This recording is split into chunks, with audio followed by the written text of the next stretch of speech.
It's that time. Your fix is here. College football is a year-round discussion with these two. Here's JC and Morgan. Mike Morgan of ESPN and JC Shurburtt of 24/7 Sports have you covered. Beginning right now.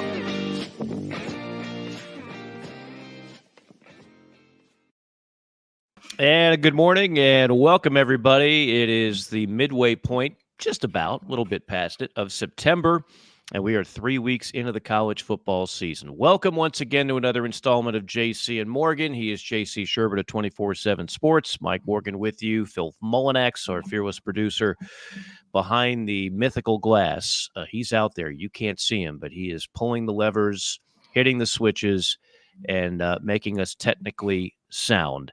Lots to get to today. First off, kudos to our audience out there. Just incredible numbers here through the last few weeks, and we appreciate you stopping by and once again making us part of your college football ritual each and every week. Again, we are available on YouTube, Facebook, Twitter, Spotify, iTunes, and Google Play. If you choose the YouTube option, of course, you get to see our smiling faces. There it is, smiling faces. And, JC, you should be smiling with your fighting Barry Odom UNLV visor because, damn, they're looking strong once again.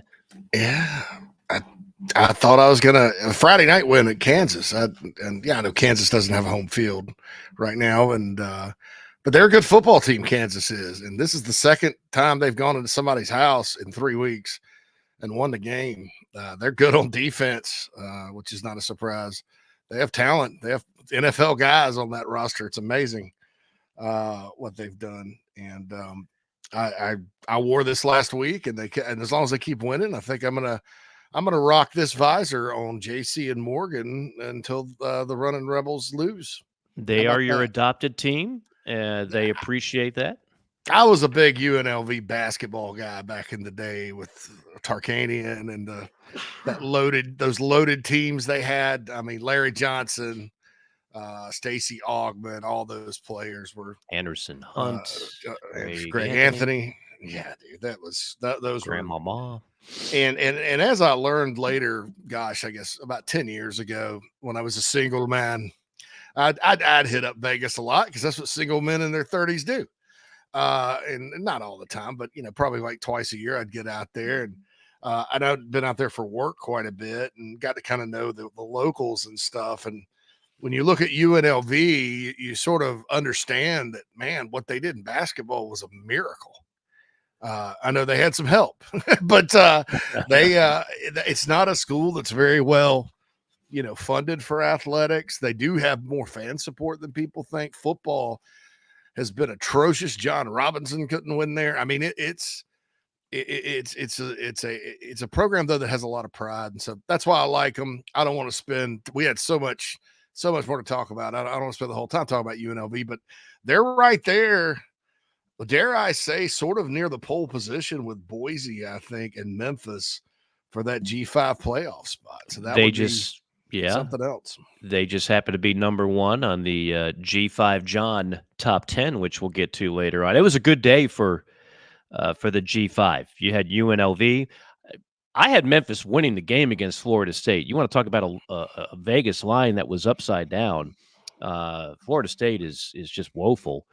Memphis wins that one 20-12. Of course, a week ago you had Northern Illinois beating Notre Dame. This is why we give these teams some love here on JC and Morgan, because they are very much relevant. So we'll dive into that. Speaking of diving, we'll take a deep dive on a couple of things that I want to get to probably in the A block, and then we'll get to the boss, the top performers of week 3, the JC5, and maybe even some mail. I've done a terrible job with the mail, and I apologize, because I tell you to go to JC and Morgan. I tell you to shoot us an email, and then I don't read them all. And one of them was Purdue Kenny.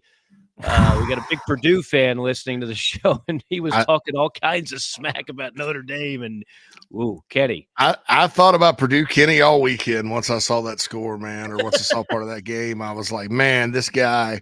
I think the phrase false sense of security is going to come up here and on other shows that our smiling faces are on, Mike, because I think Purdue got a false sense of security. They beat the crap out of Indiana State. They were off last week to watch Notre Dame lose in an atrocious manner. The game is in West Lafayette. There's questions about Riley Leonard's health. And all Notre Dame did was just line up and run it up their bahunkus to the tune of like 364 yards and like 6 yards of carry and blew them out.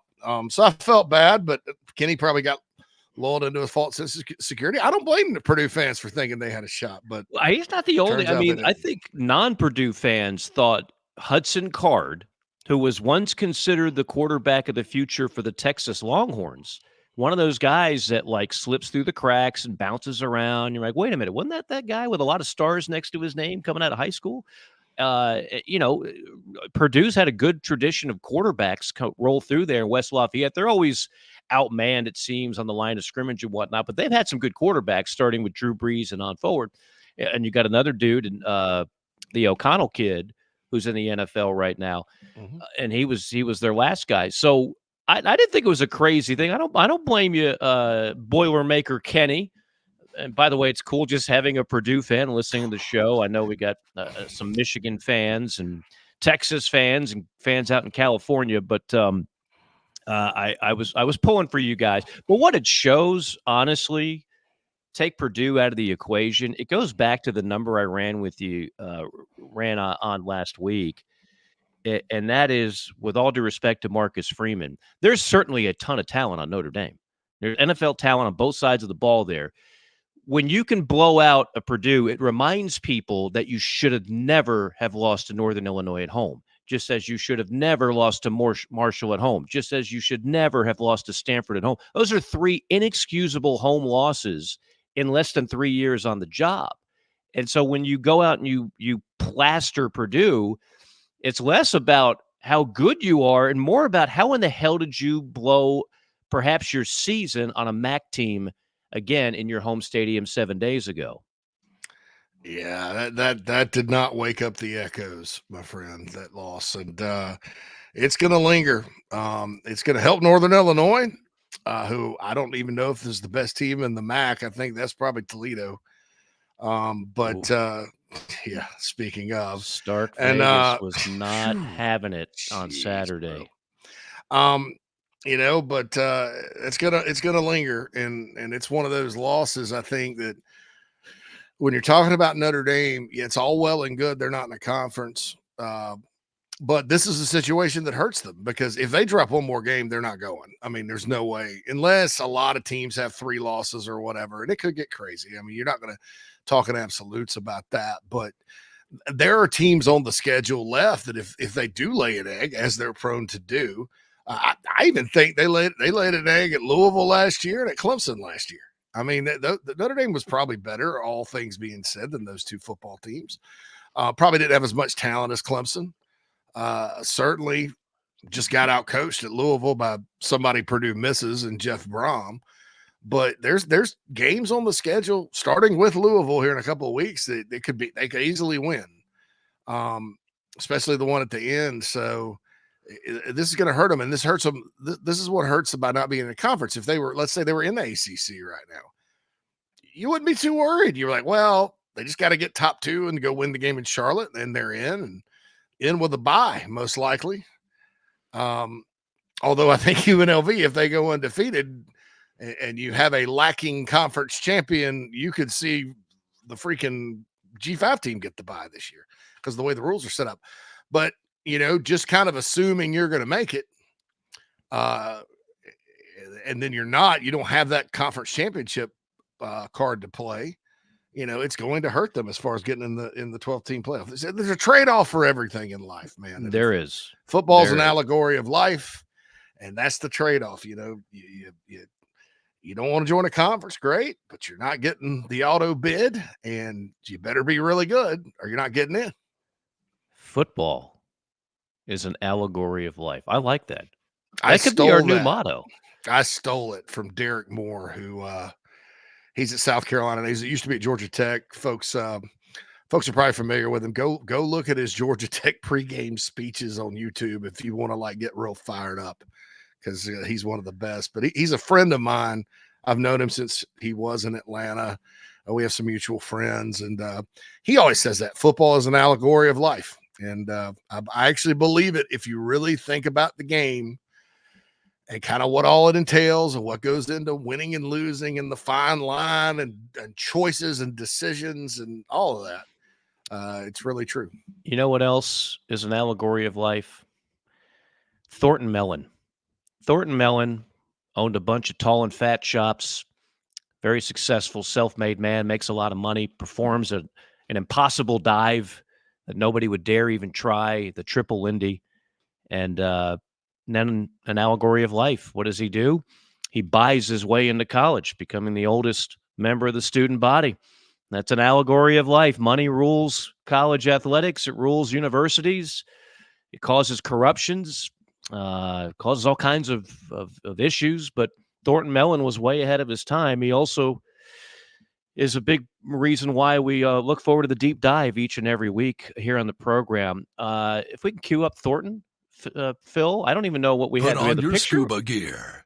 Mike's taking on a deep dive. I forgot we had that.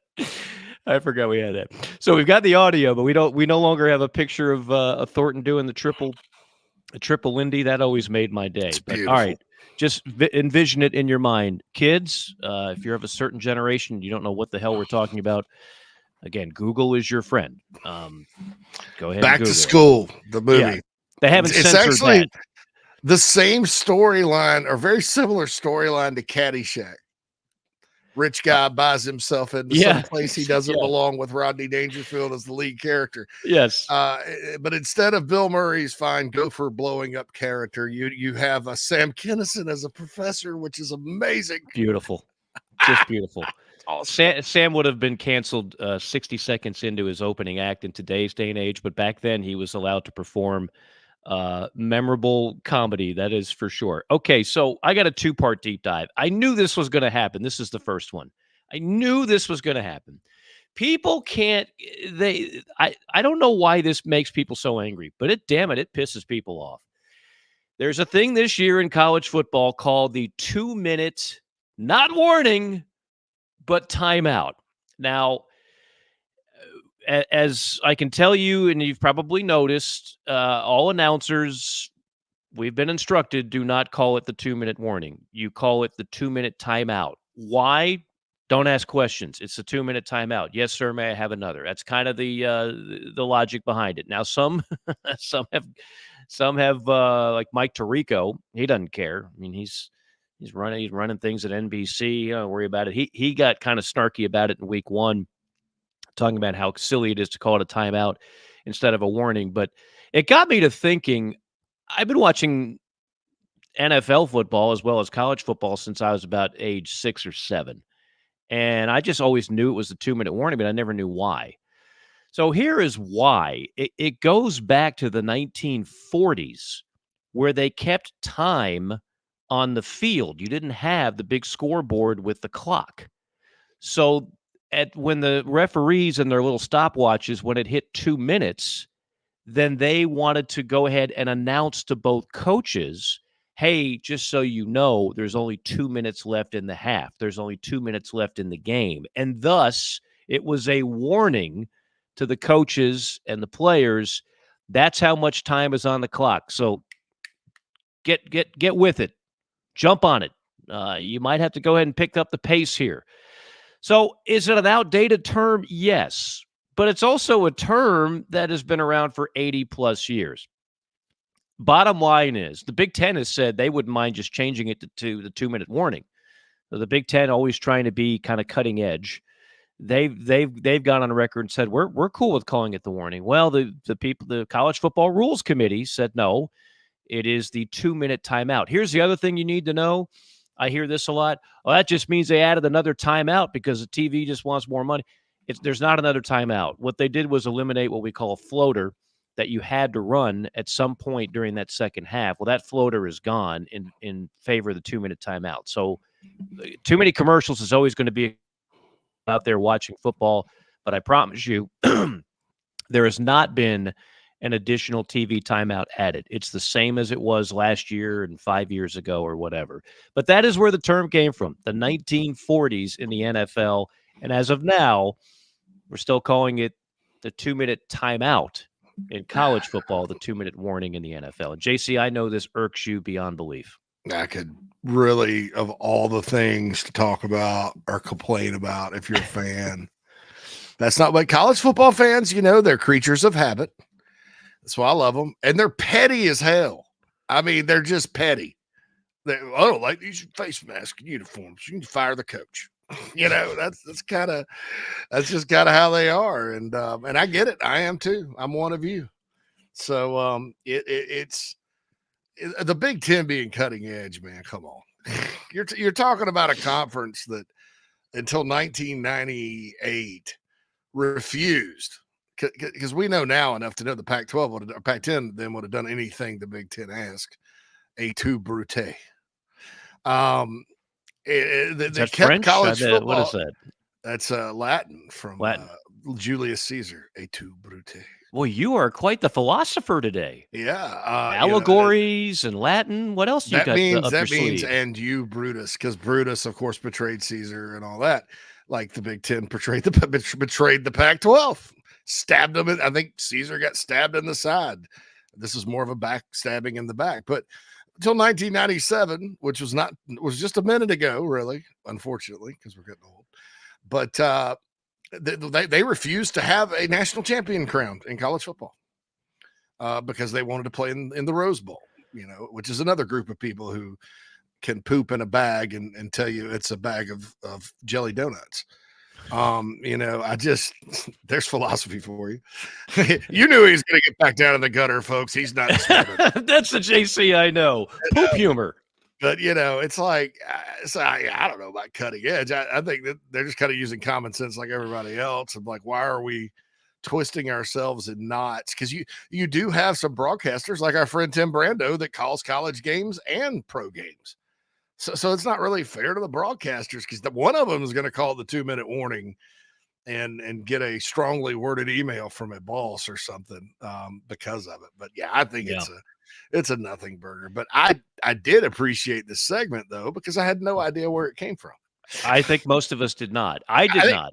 Most people do think it's a TV invention, but it's not because 1940s, they didn't have TV. There was no TV. You were listening to the game on radio and radio only before you got your big Delco 30-inch black and white TV back in the 50s. But before that, it was the 2-minute warning, and that's what it came from, just so you know. Okay, part B on the Thornton Mellon Triple Indy deep dive. I found myself infatuated by Cal football. That's right. And JC, if you were, Deion Sanders and the family that is the Sanders family that loves to do victory laps after beating really bad Colorado State teams, you would have been bragging about this for weeks because you were telling SEC fans, beware of the Cal Bears. That is not the cupcake you think it is. And you were right, but you're not the kind of person to brag about that. But I just want to say you were right. And it got me to thinking, who is Justin Wilcox? Justin Wilcox is a former all-conference defensive back at the University of Oregon. I did not know that. He has now been at the University of University of California as the head coach in 2017. Before that, he was a linebacker coach at his alma mater, DC at Boise State for 4 years. I don't remember this. He was the DC at Tennessee under Derek Dooley for 2 years. Yeah, they brought him in because I don't remember who Dooley's first DC was. He was somebody because Monty Kiffin was there under Lane Kiffin as the DC, and he leaves. I don't remember who it was, but it was somebody that obviously they struggled a lot. So they brought Wilcox in. I remember Wilcox was going to save the day, and they were actually pretty good on defense. And then he got fired and kind of wandered off, I guess, spent some time elsewhere. But, look, as good as Cal's doing it, a big win over San Diego State, that's a tough job. It is a brutally tough job, especially now with the conference situation. But he is overcome, and off to a good start. But yeah, I remember when he was at Tennessee in the Dooley era. I was living in Nashville at the time, so I heard all about Tennessee all the time.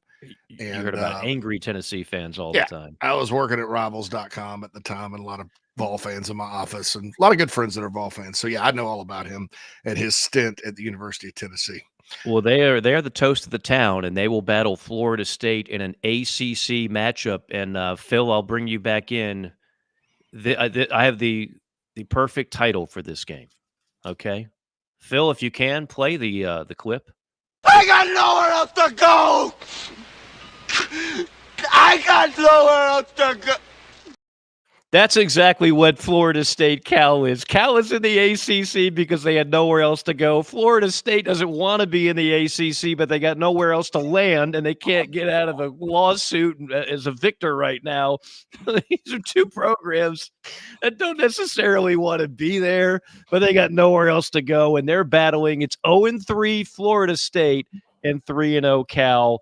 In an intriguing game, because I don't think it's a great week of college football, like heavyweight matchups. We'll get to that later on. It's the ACC opener for Cal. Yes. Right? And Florida State is already 0-2 in the league. Yeah, they got issues. And lost to Memphis. Florida, I just didn't think that was going to happen. Memphis game. You picked it. That one I had. I just didn't think it was. I was like, it would be very bad if Mike Norvell lost that game because that's his former team and former assistant. So they're going to take them seriously and get up off the mat. And you're going to see the players that are supposed to be good play better. And, they're not going to go down. No, I was wrong. It was arguably a worse game. They couldn't run the football against Memphis. Well, they couldn't run the ball. We've talked about, Memphis has a quarterback, maybe the best one in G5 and Hennigan. They've got a running back, a transfer from South Carolina. They've got good enough athletes on defense. And my theory on swagger programs, right? It's what you always hear about Florida State and some others. Well, when you take a couple of punches to the face, like it's like a Mike Tyson fight. Everybody's got a plan. Do you take a punch to the chops? All that swagger just goes down the drain. And Florida State looks like a program that just wants the season to end. Those players look like a team that just wants the season to end. And the same could be said about what's happening 2 hours south in Gainesville, because that's unreal. We've had Shane Matthews on this show. Shane is the color analyst. Of course, he's a two-time SEC player of the year. He's the color analyst for Florida. He gets on that plane. What this is like, because I've lived it. You get on that plane with the team when you're the announcer. So I've always said, like, it's easier for people to take shots at coaches or players or whatever when you're never around you never see them personally face to face, right? It's like like keyboard warriors almost. Shane is on the plane. Shane talks to the coaches, and he's out there. One thing I love about Shane, he's not going to sugarcoat crap. He's just going on the air every morning and saying, clearly this team is poorly coached and there's going to be a coaching change. And Lane Kiffin is certainly the guy they're going to go after. Mm-hmm. It got messy in a hurry over there in Gainesville. And let me just remind everybody of this. Billy Napier was not some reach of a hire. Everybody wanted Billy Napier. He was the Tom Herman, just like everybody wanted Tom Herman after what he did at Houston. Billy Napier, you can call him Sun Belt Billy now. By the way, there's a lot of coaches that came from the Sun Belt that went on to fantastic careers. But he was the hire made sense. The hire was logical. He was the anti-Dan Mullen, and that he was going to recruit and he was going to do this, and he had Nick Saban lineage. And he was successful at Louisville. He beat some pretty popular coaches during that time when he was at Louisville in that league, including at Coastal Carolina. He was the toast of the town. And I don't know if it could go much worse than what has happened in 3 years.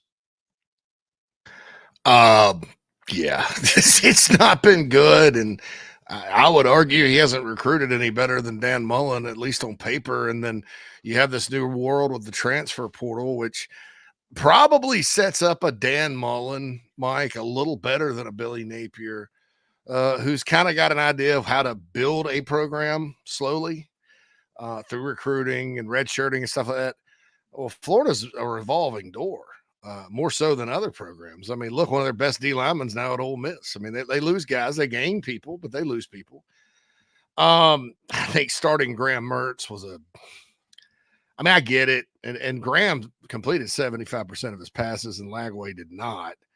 But I would have probably just said, all right, I'm going to ride or die with the freshman. And, and that way, we're kind of building toward the future. It didn't happen. A&M is a good team, but it's not the type of team you can go out and play like that and expect to beat. A&M had a backup quarterback. Yeah. Connor White, Marcel Reed, who looked good. He's a redshirt freshman from Nashville, Montgomery Bell Academy, one of the big private schools up there in Music City. So good player. But man, Florida, with A&M having their quarterback out, you got to see that as a golden opportunity. And I don't know who talked about their defense and hyped it over the summer, but they lost personnel. I didn't think they replaced their personnel with like anything that was all that great. And people were talking about that's the best defensive front in the SEC or whatever. Austin Armstrong, their coordinator, supposed to be good. He was really good at Southern Miss. He was on Alabama's staff, and I thought Napier would make a really good hire there. Now they're just as bad, awful as they were last year. Not any better. And A&M just ran it all over them, and they're in their house. That's sad. I think it's probably over. I think Lane Kiffin, there's a lot of mixed opinions as to whether or not he would take that job. I personally think I'm not just jumping at the Florida job if I'm him.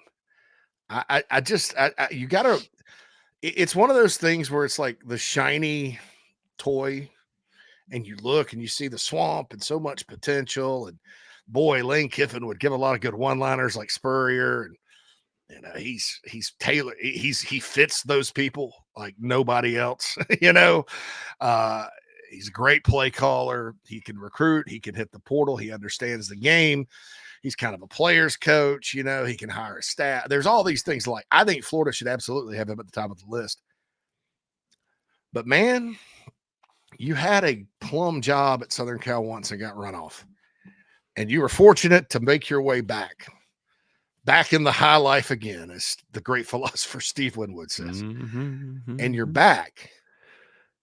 You look at all the good coaches that have on paper been fantastic hires when they took that job that have failed miserably and not lasted very long at all. Do you really want to risk it? I don't know. That's a question. That's a good only question. Lane knows that, because the money is going to be there on both sides. That much I can promise you. Yeah. This is not going to be like, well, Florida has more than Ole Miss, or Ole Miss has more than.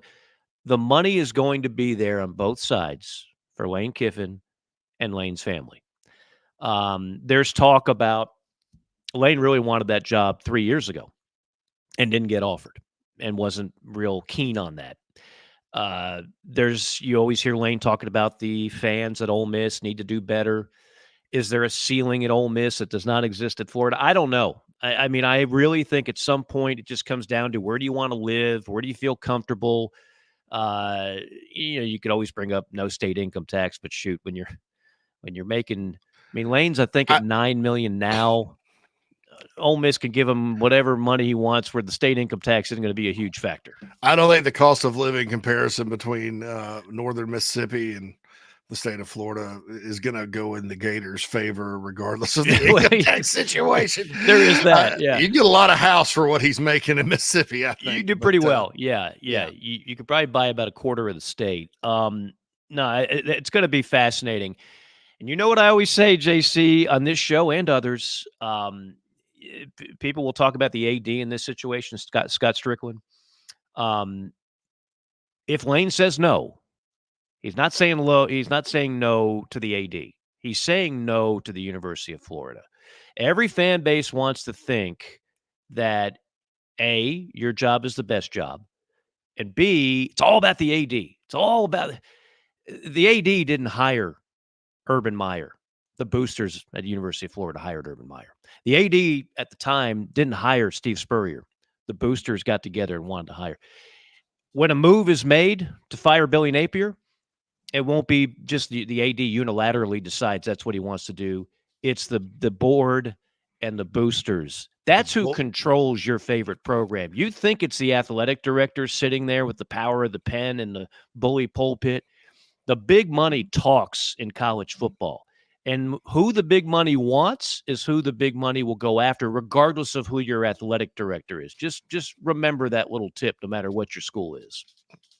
The Bull Gators. The Bull Gators, yeah. They are the ones that are going to make the decision. I don't know what the equivalent of that is at Ole Miss. The Bull Rebels, the Rebels Supreme, I just know they got a good collective. They got a great collective. I know at Alabama, look at all the money they got in the portal at studs on both lines of scrimmage. Those are a lot of portal guys over there. I know at Alabama it's a Red Elephant Club or something, but yep. I don't know. I mean, I think he's the perfect fit for Florida, but I mean, and this goes for anybody. I mean, just like Chip Kelly and Scott Frost turned it down, and I agreed with their decisions, even though things did not work out at UCLA and Nebraska like they should have.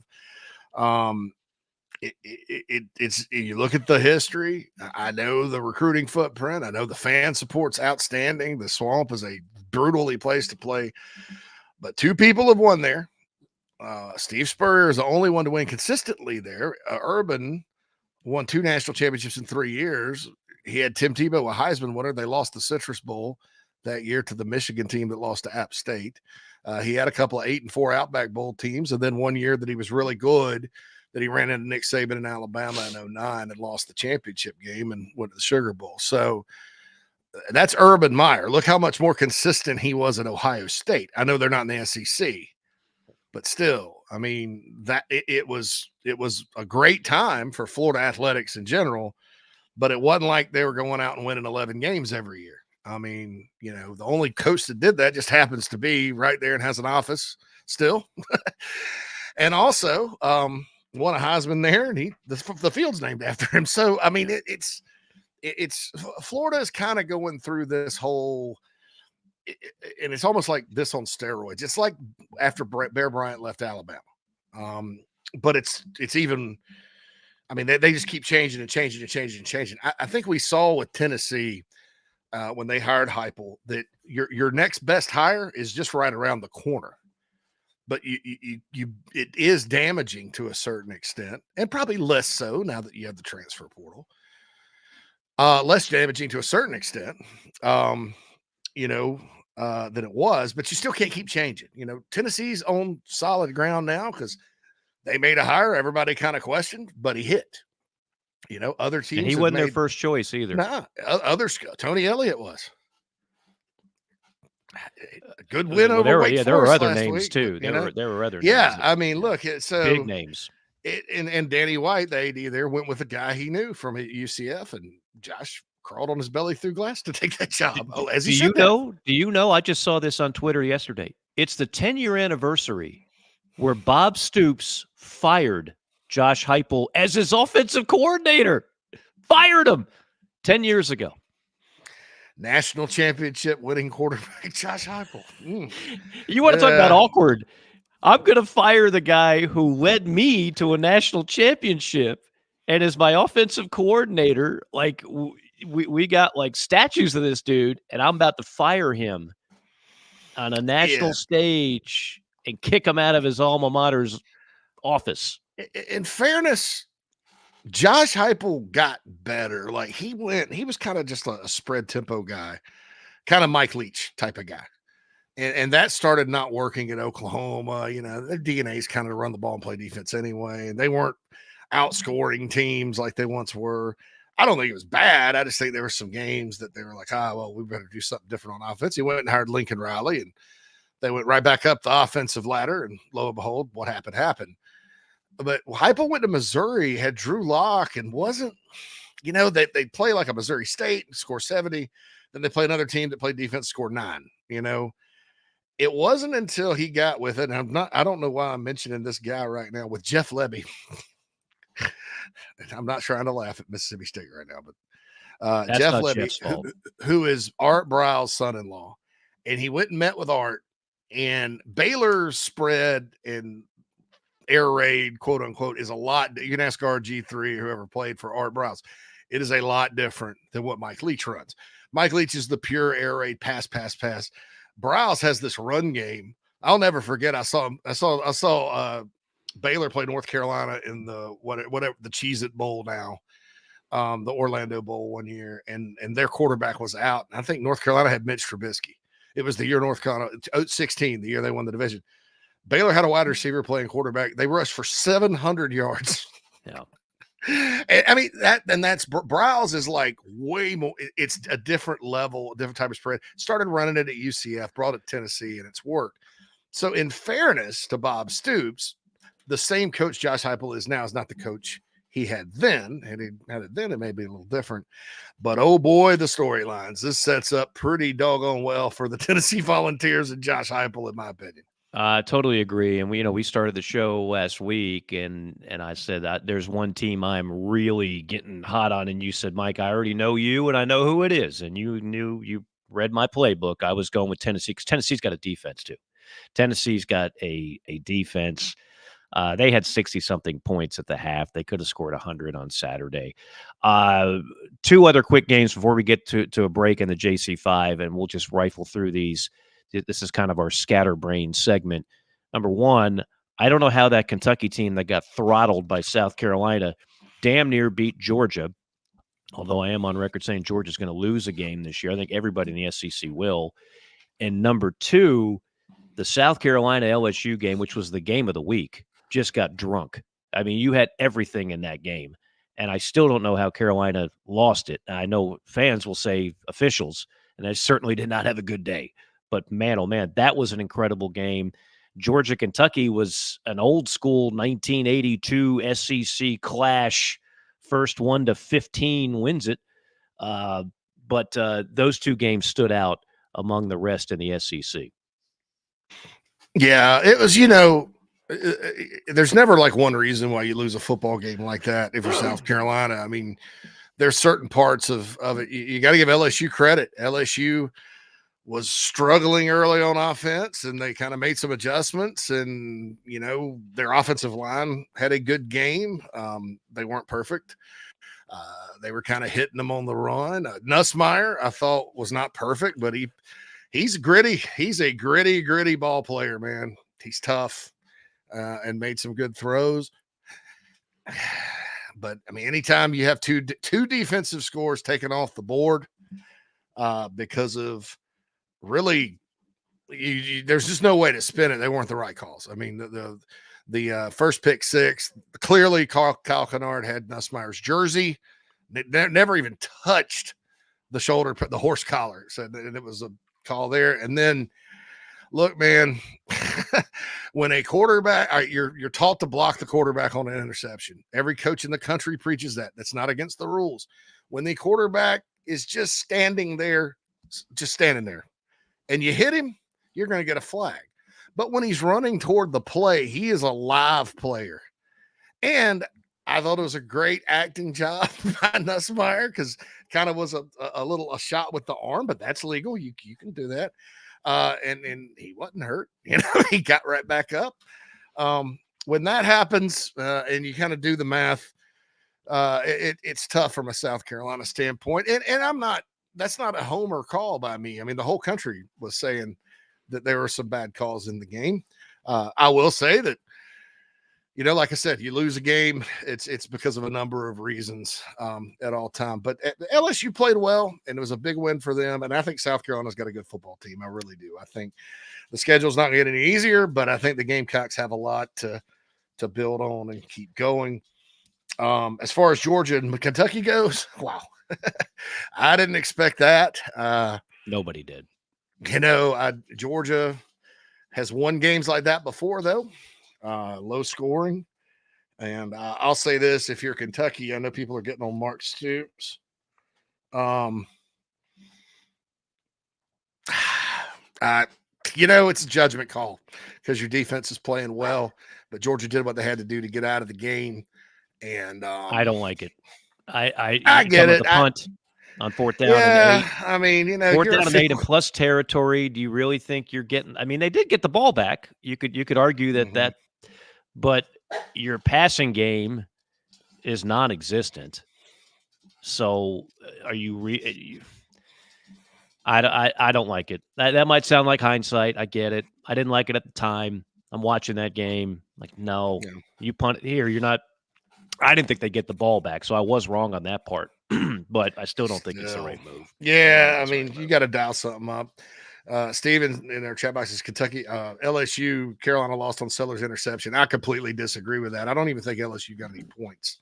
And if you want to know the truth, the LSU defensive line knocked the hell out of Lenore Sellers in the head with their forearm. So that's illegal hands to the face they missed on that play. So we'll get into the weeds on that game. Yeah, I know that game. We're going to talk about that on the next show. We'll do that. Thank you, Stephen. But by the way, the 2 calls you mentioned, I don't even think was the worst call in that game. In fact, one of them, I'll give the benefit of the doubt to the officials. By the new rules, I think they actually got that right.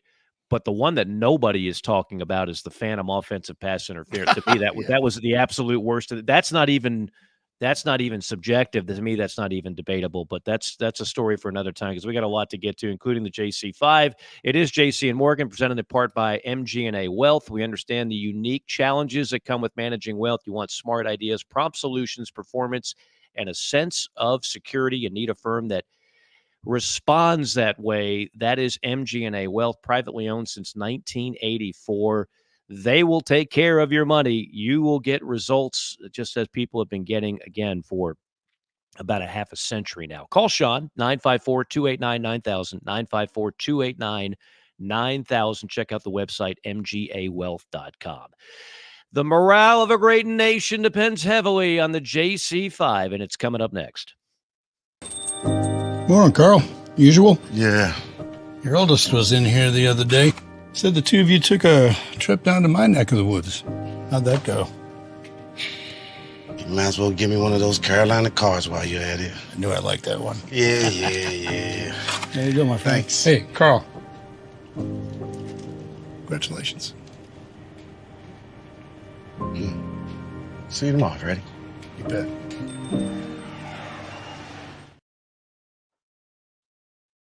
Mike here for our friends at MG&A Wealth. It's never a bad time to have someone on your side for all your financial needs. You need a trustworthy partner who has a true understanding of your situation in order to help you with smart and practical solutions. Since 1984, MG&A Wealth has helped their clients manage not just their wealth, but their lives. Today, as a nationally recognized wealth management firm, their team of pros remains dedicated to serving your best interests with an emphasis on personal attention and customized solutions. MG&A Wealth has clients all across the country, and they all get results. Don't put it off any longer. Call our friends at MG&A Wealth at 954-289-9000. That's 954-289-9000. MGAwealth.com is the website. They do more than manage wealth. They help manage lives.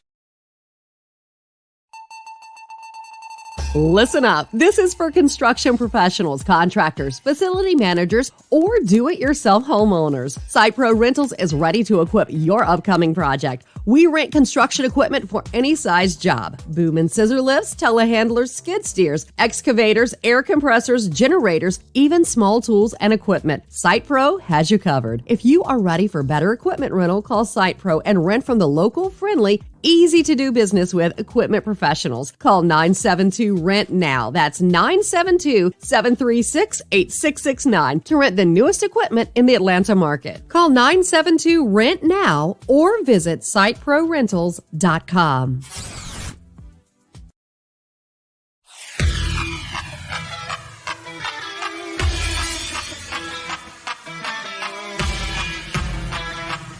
We're passionate about making sure that the Nest and Wild mattress is the best it can be.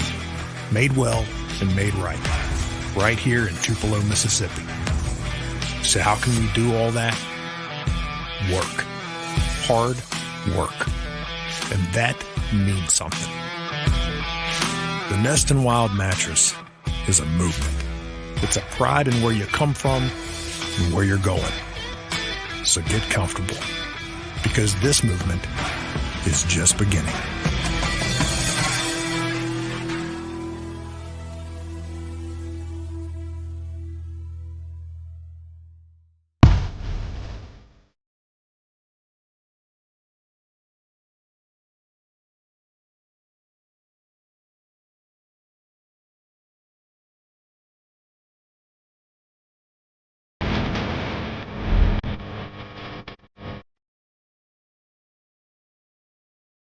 Here's JC and Morgan.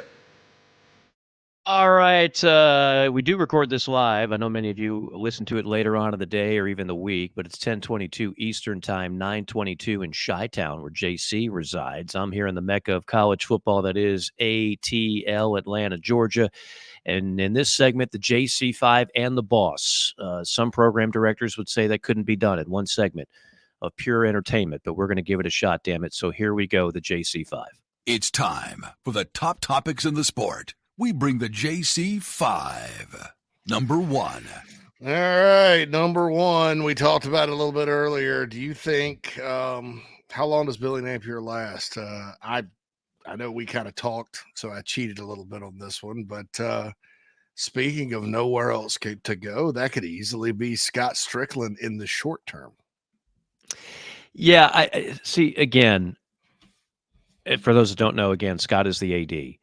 I don't know Scott particularly well. I think he's the few interactions I've had with him, he's good people. I don't think he's a bad AD. What happens is he's hired Dan Mullen. You think Scott Strickland wanted to fire Dan Mullen after 3 straight New Year's Day bowl games and 1 bad year, a victory over Georgia, a 1 touchdown loss in the SEC championship game to Alabama? That's when the big boosters come in.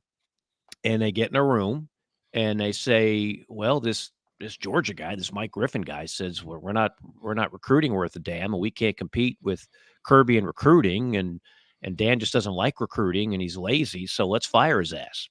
And guess what? If you're the athletic director and the big boosters are saying that and that's what they want, that's what happens. And from what I'm told, that's a lot of what happened in Gainesville. So, and then Billy Napier was who everybody wanted. I mean, who was the other hot name at that time? Who was the other guy that was actually available, right? Who hired Napier? When they hired Napier 3 years ago. He was the name. He was the name. A lot of people were like, oh, snap, here comes Florida. Oh, here comes Billy. And he's got 61 analysts, just like Nick Saban does. I mean, $7.5 million a year. I mean, because that was look at what Louisville was before Billy, and look at what they've been since. You can't argue he had great success. And the thing about those leagues, whether it's the MAC, the Sun Belt, the Mountain West, you don't have the advantages. Like Georgia has a massive advantage over Vanderbilt. Okay, I think we can all acknowledge that. Millions and millions and millions of dollars more in NIL, facilities, tradition. When you're coaching in the league like Sunbelt, you're all kind of on equal playing fields. That's why I've always said you can really see who the best coaches are in those leagues. Whereas we've talked about this before on this show, JC. Remember, South Carolina was about to hire Kirby Smart. And then Georgia said, oh, bleep, we can't have that. Fire Mark Richt, bring him into his alma mater, let's go. South Carolina gets Will Muschamp instead, and the rest is history. If Kirby Smart wound up at South Carolina, you think they're winning back-to-back national championships? If Will Muschamp winds up being the head coach of Georgia, do you think his winning percentage isn't a little bit better? So you can control what you can control. But in a league like the Sun Belt, when you're dominating, and Billy was dominating, that's why everybody wanted him. And you look at his track record, and you look at his pedigree. That's why everybody wanted him. So, to long answer to your question, no, I don't think it's an AD issue, and I rarely do. I think fans they have this overinflated idea of what ADs do and how powerful they are. They all hire search firms to give them names of who the hot coaching kind of candidates are. They all listen to the big money, and very often that determines what they actually wind up doing. And they're all throwing darts, and they all miss. Name for me an athletic director in the SEC right now. It's been there for a few years that hasn't missed on a hire. They all miss on a hire. Jeremy Foley could walk on water at Florida. Guess what? He's the one that hired Ron Zook, Jim McElvain. He hired Mike White, which you could argue did not work to the way that Florida thought that it would. And again, if you talk to people inside there, he's not responsible for the Urban Meyer hire either. Like the big money, they came together and said, we want Urban. That is, to use your term, JC, that was their caged animal hire. And if they get Lane Kiffin, it's not going to be because of the athletic director. Well, he was so charming, I just couldn't say no. I mean, he not only did he treat me to a steak dinner, unlimited sides. Unlimited sides. And you know how many old fashions I had? 7. And he paid for every one of them. Then he tipped. He didn't even ask me to pitch in for the tip. That's how good this guy is. So I'm taking the job there because he really charmed the hell out of me. That's not how it works. And that's how people think it works at your various schools. And it just doesn't. So I don't think it's an AD thing. I think what's going to determine who gets that job, again, Lane is going to decide where he'd rather be. And then the money will come from where it always does. The big booster people at every university. In this case, as you mentioned, the Bull Gators. Number 2. Our producer had to step away for a moment. I understand. The Pac-12 expanded over the weekend. Yes, it did. The 6-pack. That's the 6-pack now, as Colorado State, Boise State, San Diego State, and Fresno State are now in the league. So they got to get back to 8 to get back to their status, at least until 2026 when the rest of the leagues kick them to the curb again. But so the question is who? I'll say this as a closet UNLV fan and someone who understands the dynamics of the 2 Nevada schools and the fact that Nevada is a fast-growing state. Those 2 TV markets in Reno and Vegas are decent sized. That would be my direction. It doesn't seem like it. I've heard Tulane in Memphis, so they're going to get into the whole cross-country crap like everybody else, it seems. I don't know that's maybe that's good for value. I don't know. Maybe they go to 10. What's your take on this, Mike? Where should the Pac go to round it out? First off, I thought the Big 12, they haven't done much wrong. I think they've salvaged a terrible situation. I've been impressed by their conference commissioner, but they should have added Memphis years ago. Why is Memphis not in the Big 12? It makes no sense to me. Football, basketball, fan base is good. They can improve football facilities like everybody could, but that should have been done. So if the Pac gets Memphis, the Big 12 might be saying, well, why didn't we do that? I think they get the 2 more teams and the TV money there. I think the Mountain West money per school is around $5 million. And with the Pac, it's not going to be anything approaching the SEC, the Big Ten. Basically, we're going to have to rename the group G5 John segment to the G6 John segment, because the Pac, when they do add 2 more teams, is still going to be a group conference and not a power conference. There's just nobody that they can poach right now to get them back to that. So they'll be on par, maybe a tad better than the Sun Belt or the American. They'll be the number 1 G6 conference is what I think will happen, JC. And that money will go from $5 million a team for the teams that are leaving the Mountain West to maybe they can get to 10. I don't know. Depends on which TV network ponies up.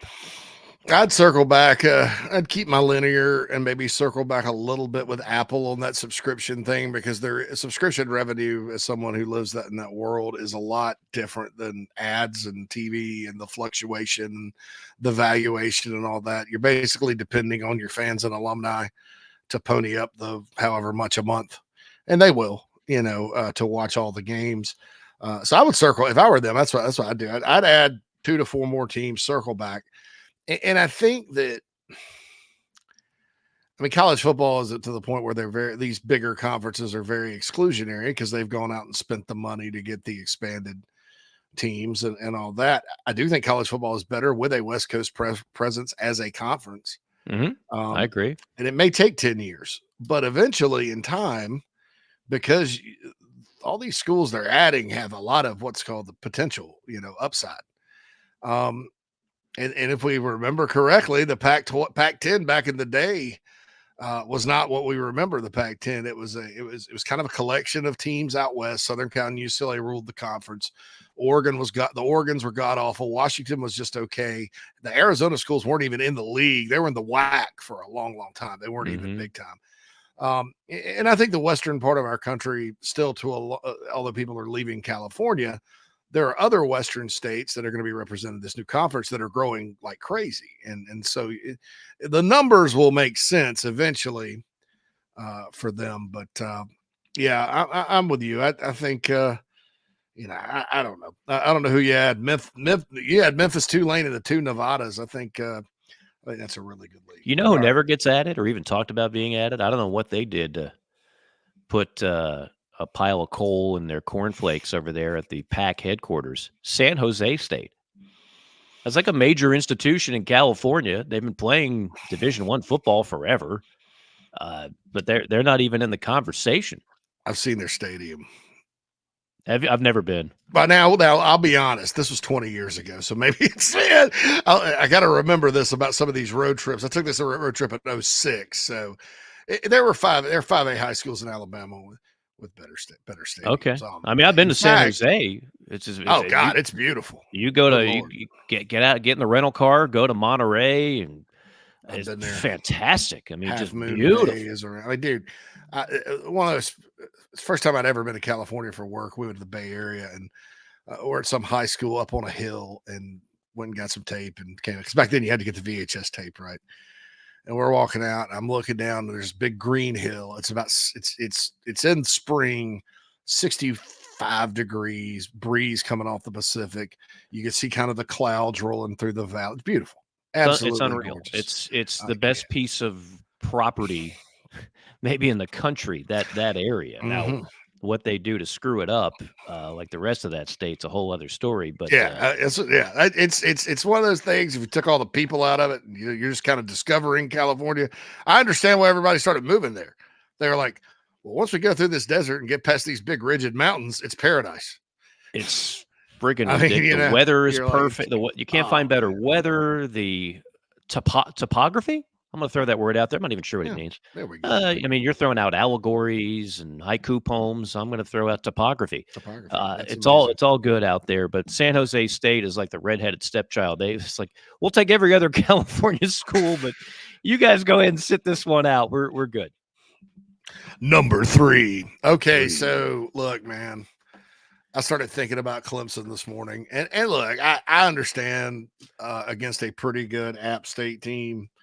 They took them to the woodshed. I don't know if that means their offense is fixed or not. I like what I saw. But man, oh man. So you look at all the potential pitfalls in the ACC that could have been on this schedule this year, like a Boston College, like a Georgia Tech, like, dare I say, the Cal Bears, which, by the way, beat Clemson by 24 points in the 1991 Citrus Bowl. Last time they played. And we thought heading in Clemson, you got NC State, oh my God, Florida State, oh my God, Virginia Tech at Virginia Tech. Oh man, Louisville still, I think, won, but it's at Clemson. So now with NC State sort of crap in the bed, they're 2-1, but my God, a struggle with Western Carolina was one thing in an opener. You get destroyed by Tennessee, and then Louisiana Tech has you on the ropes, and you pull it out. I don't know about that team. And then Florida State, of course, at Florida State. All right, so you got NC State, Stanford, at FSU, at Wake, Virginia, off week before Louisville comes to town for a big game, at Virginia Tech, at Pitt, the Citadel in South Carolina. Just looking at the ACC schedule, Mike, I think Clemson's on a glide path to get to Charlotte one way or another, even if they drop a game. What say you? Let me get that last part again. You think Clemson's on track to do what? On a glide path. In other words, they're in a plane. The engines have conked out. Okay. But they're gliding in for a smooth landing with no resistance, right? Oh, so they're going to be in Charlotte is what you're saying. Yeah, I think they'll be in Charlotte. And I don't see how, not that Clemson's elite or what they were, but because of NC State and Florida State kind of tanking, Virginia Tech's not as good as we thought. I mean, I sort of feel like, this is not as I thought it was one of the tougher schedules Clemson had. But the teams in the ACC that are surprisingly good are nowhere to be found. And then you got a couple of choke jobs on the schedule for the next couple of weeks in Florida State and NC State. I don't see it. I don't either. Look, we love to talk about, there are people that love to talk about the portal guys that fail, because I think there's a lot of people that just flat out can't stand the portal, and I get it. We are talk about the 2-minute warning being an NFL thing. We are mirroring the NFL in terms of free agency. That is the world we live in college football. So if you want to be anti-portal, I get it. Well, let me tell you the difference between Clemson, Florida State, and Miami. Miami got Cam Ward. Clemson didn't even think about it, and Florida State got outbid. And that's why Miami's winning the ACC, and then there's a gap, and then there's Clemson, and then there's a gap, and then there's whoever, and then there's another gap, and then there's Florida State that spent a lot of money on DJU and getting the same results that Clemson got when he was there. He hasn't gotten any better. I think he's gotten worse. Looks good coming off the bus. Worse. Can't play at this level. Just flat out can't play. And they don't have a plan B. I mean, there's probably a freshman sitting there in the wings, but you could pull the DJ Lagway trick. You saw how good DJ Lagway looked against Samford. You saw how not good he looked against Texas A&M. But that's the difference. The portal is going to win Miami the ACC. The portal is going to put Miami in the playoff, and it's going to put Clemson in whatever, and it's going to put Florida State in a situation where they're already talking about Mike Norvell's buyout, which is massive, by the way. And I don't think there should be any hot seat talk to Mike Norvell. He did give you an undefeated season last year, and in any other given year would have been a playoff team, but that's the nature of the beast.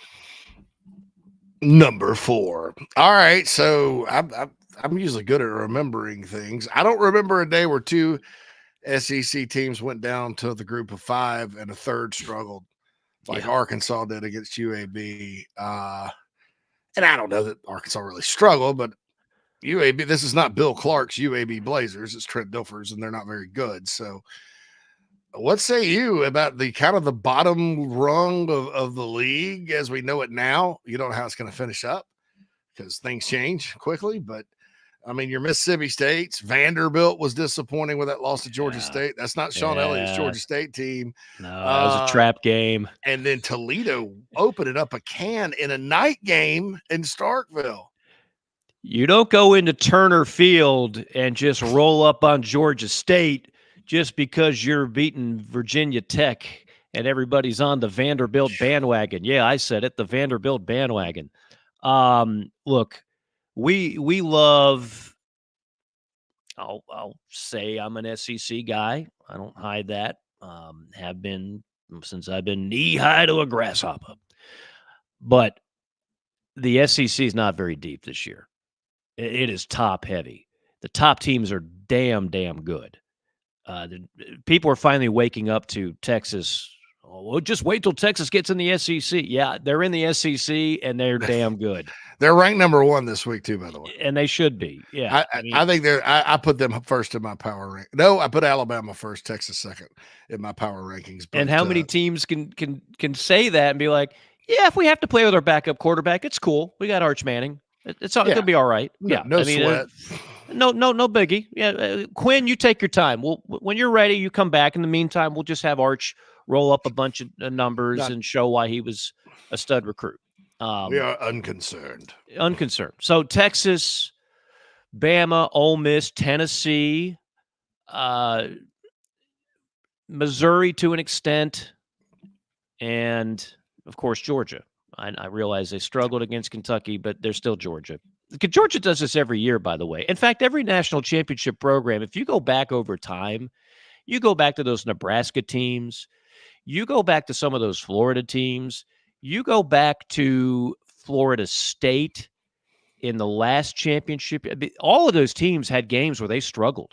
All of those teams had games in the fourth quarter where they nearly lost as a double-digit favorite, but wound up pulling it out and winning a national championship. So I'm not going to sour on Georgia because they got into a dogfight with Kentucky. I just don't think, I think the story of Georgia and Kirby Smart is off to a fantastic start, but we haven't. I mean, I hadn't really been there long enough to be legendary just yet. I think, but that game didn't say that. What that game said was, it's a brutally tough league. Kentucky is not down at that bottom rung. In fact, they're probably better than some teams that we consider better than them right now, especially defensively. You look at the scores from last week, if you're Georgia, and you're probably like, we're going to roll these cats, no pun intended. They're eating the cats. And anyway, yeah, and Alabama I remember Alabama, Nick Saban got mad about it because people were upset that Alabama beat one of Belima's teams in Arkansas by 1 point out there at night. And he's like, we're not going to act like we're too good to win a 1 point game. So I'm with you there. I don't think Georgia fans need to fire Mike Bobo right now or talk about that. That's tradition over there. Every time he's been there, that's come up. But you're good. I mean, that winning games like that's what makes your program good. It's not necessarily kicking everybody's teeth in. It's like, what are you going to do when you face adversity? So, and when they needed it, they pulled it off. But to go back to your question, I drifted there, and I apologize. But Mississippi State, I mean, this is clear. This is not Jeff Lebby's fault. He inherited a mess. This is a complete rebuild. When Mike Leach sadly passed away, they hired Arnett, and Arnett did one of the stupidest things I've ever seen an SEC coach done in my time covering this league, which spans about 3 decades now.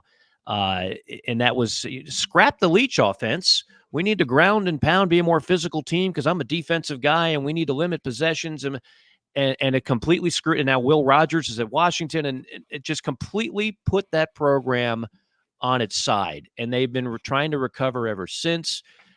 So Mississippi State is in a load of trouble. Auburn seems to be in a load of trouble. They didn't get their portal quarterback, and it's a problem. Arkansas, we already knew was going to have issues. Vanderbilt is Vanderbilt. Oklahoma, we'll see just how good they are. They've got Tennessee in Norman. I think game day is there. A&M is better, but not great. I mean, when you look at it, there's some fat in this league. It's not just it's not 16 juggernauts. It's really good at the top. Then there's a solid middle, and then there's some teams that, quite frankly, are really struggling at the bottom. All right, what number are we on? Quickly, number 5. Just a real quick. Right now, gonna put the pedal to the metal, put your feet to the fire. Total overreaction question: Oklahoma State or Kansas State best team in the Big 12? I like K-State's quarterback, man. Dude can run. More on that on the boss next segment. I'll go Okie State. That's a great question, though. That's why that league is intriguing. Yeah, that's a great question. Yeah, and both have had quality wins. You know, K-State, Arizona, and Tulane. That's a big win. Oklahoma State against Arkansas, and then they took care of business against Tulsa. And South Dakota State was the national champions in FCS. All right, I know we got to get a break and get to the boss. Let's do it. Timeout, final segment coming up. Hey, folks, want to tell you about our friends at Titan Construction Group really quick. They're a Mid-Atlantic-based general contractor, specializes in retail, restaurant, and office construction. TCG strives to separate itself from other general contractors by adding value every step of the process. From project budgeting to estimation, value engineering to construction, they focus on those relationships and not the transaction. Titan builds partnerships one project at a time. Among their clients are Starbucks, Crumble Cookie, Blake Pizza, Home Goods, 15 plus years experience, based in Midlothian, Virginia, and contracted in Virginia, West Virginia, North Carolina, and South Carolina. So get on their website, TitanCGinc.com. That's TitanCGinc.com. Get in touch with Brad if you're in need of a general contractor that focuses on going above and beyond for their clients. That's Titan Construction Group, a proud sponsor of the JC and Morgan podcast.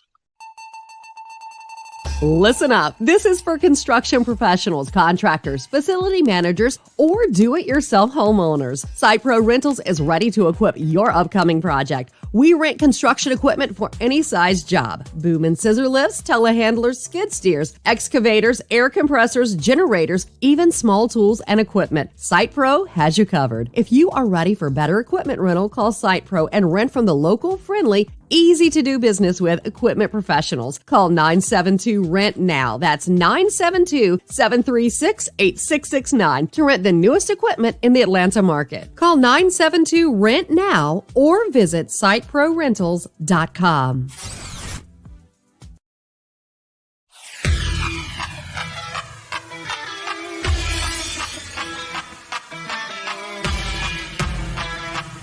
We're passionate about making sure that the Nest and Wild mattress is the best it can be.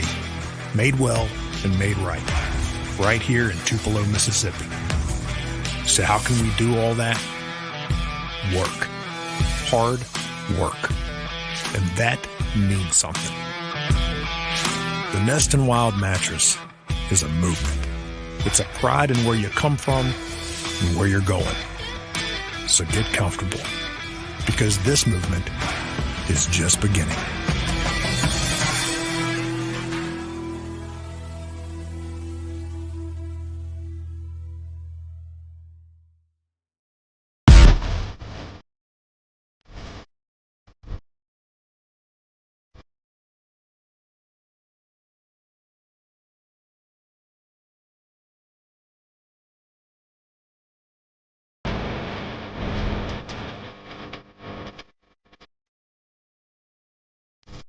Here's JC and Morgan. All right, welcome back. Great game. He was 20 for 24, 291, 2 passing touchdowns, ran for a touchdowns. His season stats. Did we lose JB? Did we not pay the Godfather? Did the check bounce? He and the band. Only if you're a nut job. Only if you're. But they exist. Trust me. And that's why I love the nut jobs. You know, the ones that aren't psychotic. You know, the ones that would do something like that. The non-death threat nut jobs. We're in favor of those nut jobs. Don't go leave a decapitated bunny on Lane Kiflin's porch and say, "Come to Gainesville." Right. Don't Venmo a kid because you lost a prop bet and then ask for him to pay for your losses. You need some psychological help if that happens. And unfortunately, as we reported last week, sometimes it does. These two nut jobs need to get out of here. Our thanks to Phil Molinax, our producer, the Mad Dog, to JC. I am Mike. We appreciate all of you tuning in each week on a variety of platforms. We'll see you next time on JC and Morgan. So long.